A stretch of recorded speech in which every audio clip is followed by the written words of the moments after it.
Hello everyone. सो आज हम करने वाले हैं कॉल्ब्स की एक्सपेरिमेंटल लर्निंग थ्योरी। तो first of all we will go through कि उन्होंने क्या कहा था, मेन उनकी सेइंग क्या थी।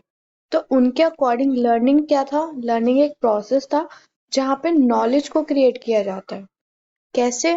Bye transformation of experiences. जो हमारे एक्सपीरियंसेस है, जो हमारे पास्ट एक्सपीरियंसेस है, उनसे सीख के, उनसे लर्न करके हमारी एक नॉलेज क्रिएट होती है। ठीक है। तो अब जैसे कि हमें वैसे भी पता है कि हमारी जो न्यू नॉलेज जनरेट होती है वो हमारी पुरानी पास्ट एक्सपीरियंसेस से होती है।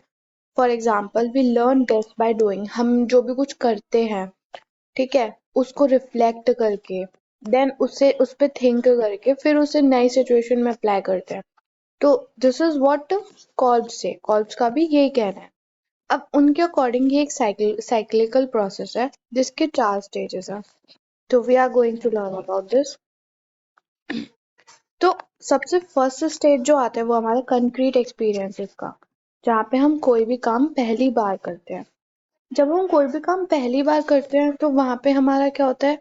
हमारी क्यूरियोसिटी जनरेट होती है। हमें जानने की इच्छा हमारी बढ़ती है क्योंकि हम वो काम पहली बार कर रहे होते हैं। तो किसी भी एक्टिविटी में पार्ट लेना या किसी भी एक्टिविटी को फर्स्ट टाइम करना वो हमारा कंक्रीट एक्सपीरियंसेस में काउंट होता है। देन हम आते हैं अपने सेकंड स्टेज पे विच इज रिफ्लेक्टिव ऑब्जर्वेशन। जब हम वो एक्टिविटी कर लेते हैं देन हम उस पर रिफ्लेक्ट करते हैं, उससे देखते हैं कि हमने क्या क्या करा, हमने क्या क्या प्रोसेसेस लर्न करे, हमने क्या क्या सीखा। ठीक है। देन हम आते हैं एब्स्ट्रैक्ट कंसेप्चुलाइजेशन पे। ये थर्ड स्टेप है। इसमें क्या होता है कि हम कंक्लूड करते हैं कि हमने क्या क्या करा है, क्या क्या हम उसमें चेंजेस कर सकते हैं। हम अपने रिव्यू को, जो हमने रिफ्लेक्ट करा था सेकेंड स्टेप में, हम उससे ना रिजल्ट्स निकालते हैं कि नेक्स्ट टाइम जब हम करेंगे तो हम कुछ कुछ पॉइंट्स ये वाले भी ऐड कर देंगे। ठीक है। Now come to the fourth stage which is active experimentation, यानी कि जो हमने यहाँ पे कंक्लूजन निकाला था उसे यहाँ पे अप्लाई करना। अपनी वही जो हमने सीखा है, जो हमने नया चीज करी है, उसी को जब हम सेकेंड टाइम अब करेंगे तो हम उसमें क्या करेंगे? अपनी लर्निंग, अपने एक्सपीरियंसेस को देख के, अपने एक्सपीरियंसेस के बेसिस पे हम उसमें चेंजेस लेकर आएंगे, हम उसे अपडेट करेंगे। अब हमने जैसे कि पढ़ लिया तो अब हम इस साइकिल के चारों स्टेजेस को एक एक करके पढ़ेंगे। First is concrete experience. Concrete experience क्या होता है? जैसे मैंने बताया फर्स्ट स्टेज है लर्निंग का। ठीक है। यहाँ पे हम एक्टिवली एक्सपीरियंस करते हैं कुछ चीजें जो हमने कभी नहीं करी होती most of the time. For example कोई एक्सपेरिमेंट करना, कुछ लेसन पढ़ना, या कुछ भी एक नई स्किल को ट्राई करना। ठीक है। अभी हम इस एग्जाम्पल पर आएंगे। इसमें डायरेक्ट इन्वॉल्वमेंट होता है, पार्टिसिपेशन होता है। इसमें हम एक्सपीरियंसेस से लर्न करते हैं। ये फर्स्ट स्टेज है तो इसमें क्यूरियोसिटी बढ़ती है जैसे मैंने पहले बताया, और हमें नई सिचुएशन को लेके एक ओपननेस आती है। Now come to the second stage which is reflective observation. Reflective observation जैसे बताया वॉचिंग, यानी कि उसे देखना, जो हमने पहले स्टेप करा है उसे वॉच करना, उसे देखना कि हमने कैसे करा है। अब जैसे कि अभी हम देखते हैं, अ, इसमें क्या होता है, जो लर्नर होता है वो रिफ्लेक्ट करते हैं कि क्या हुआ था, जो हमारा पुराना स्टेज है उसमें क्या हुआ था। ठीक है। They think about what went well, क्या अच्छा गया क्या नहीं गया, और कैसे उसे डिफरेंटली किया जा सकता था। तो इसमें इसके की पॉइंट्स क्या है कि हम पहले पीछे देखते हैं, फोकस ऑन लुकिंग बैक, हम उसे ऑब्जर्व करते हैं। ठीक है। इससे हम ये नहीं सोचते कि यार काश मैंने ये किया होता, हम इसमें पैटर्न्स देखते हैं, पैटर्न्स ऑब्जर्व करते हैं, क्या क्या आउटकम आए। कि हमने मान लो फॉर एग्जाम्पल कि हमने कोई गेम खेला। ठीक है, हम गेम से करते हैं। हमने उसमें एक गलती कर दी, तो नेक्स्ट टाइम हम ध्यान रखेंगे कि हम उस वो गलती को ना करें। ठीक है। तो क्या आउटकम्स आ सकते हैं, क्या चीजें हम कर सकते हैं कि वो गलती दोबारा रिपीट ना हो। ठीक है। उसके बारे में इंसाइट्स जानना कि वो गलती हुई कैसे। तो इससे क्या होता है, क्रिटिकल थिंकिंग और हमें अंडरस्टैंडिंग हमारी बढ़ती है, हमारी क्रिटिकल थिंकिंग बढ़ती है कि हम उस चीजों को ना ऑब्जर्व करते हैं, हम एक रिजल्ट निकालते हैं। अभी हम फिर से एग्जाम्पल पढ़ेंगे क्योंकि चारों पॉइंट हमें तभी समझ आएंगे। नाउ एब्स्ट्रैक्ट कंसेप्चुलाइजेशन, इसमें क्या होता है, हम सोचते हैं, हम रिजल्ट निकालते हैं। जो भी हमने चेंजेस सोचे, इससे हमारी एक थ्योरीज डेवलप होती है, प्रिंसिपल्स निकलते हैं, कंक्लूजन्स आते हैं हमारे, कि अब हमने यहाँ पे देखा कि किस वजह से गलती हुई है, तो हमारा कंक्लूजन क्या हुआ कि वो गलती रिपीट ना हो।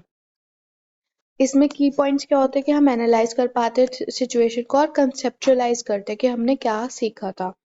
इसमें हम जनरल रूल्स को फॉर्मुलेट करते हैं, कंसेप्ट क्रिएट करते हैं, मॉडल्स बनाते हैं। इसमें हम ज्यादातर ना अंडरस्टैंडिंग पे काम करते हैं कि क्या चीज सही से हुई और क्या चीज सही से नहीं हुई। ठीक है।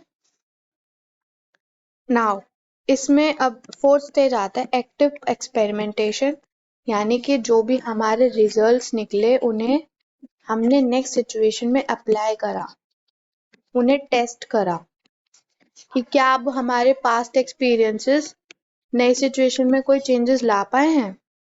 ठीक है। तो यहाँ पे हम न्यू कॉन्सेप्ट्स को अप्लाई करते हैं, टेस्ट करते हैं कि what they have learn by trying out new method और स्ट्रेटजीज।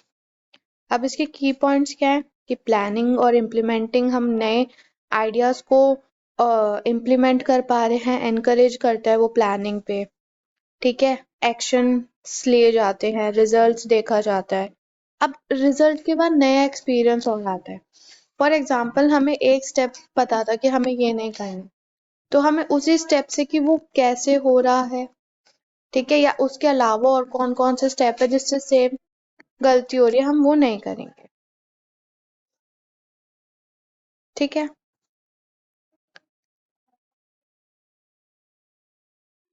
नाउ अब मैंने जो अभी सब हमने पढ़ा, हम उसके एग्जांपल्स लेते हैं।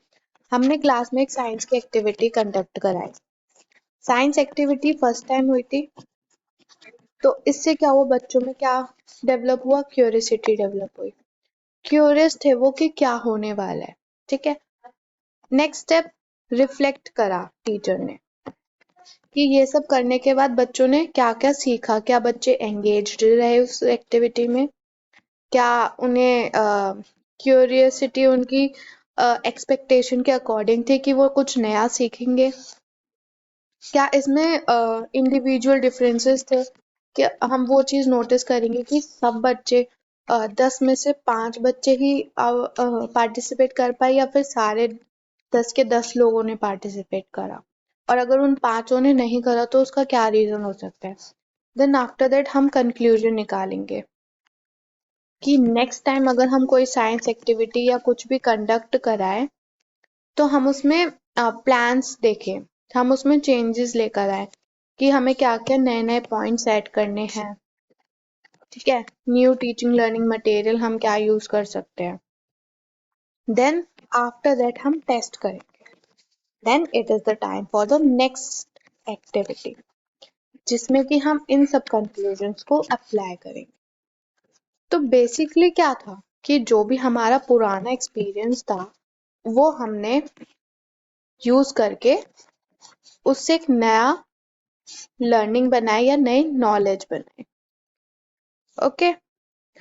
अब इसी में अगर हम बात करें तो कॉल्ब का, ये हमारी समरी है पूरी साइकिल की। It will help you to learn easily, like doing, experiencing, concrete experience में कुछ करना, क्या हुआ था। ठीक है। यानी कि एक एक्टिविटी कंडक्ट कराना, फिर उसके रिजल्ट सोचना, फिर नए आइडिया बनाना, देन नए मेथड्स यूज करना। अब ये लर्निंग स्टाइल है, ये कॉम्बिनेशन है, और ये 4 हमारे पॉइंट्स है जिसे हम डाका भी बोलते हैं। ये हम अपनी नेक्स्ट क्लास में पढ़ेंगे। I hope you had a good class, and आप लोग ये नोट्स में डिस्क्रिप्शन में डाल दूंगी, आप लोग इन्हें कॉपी कर सकते हो, it will help you. Thank you.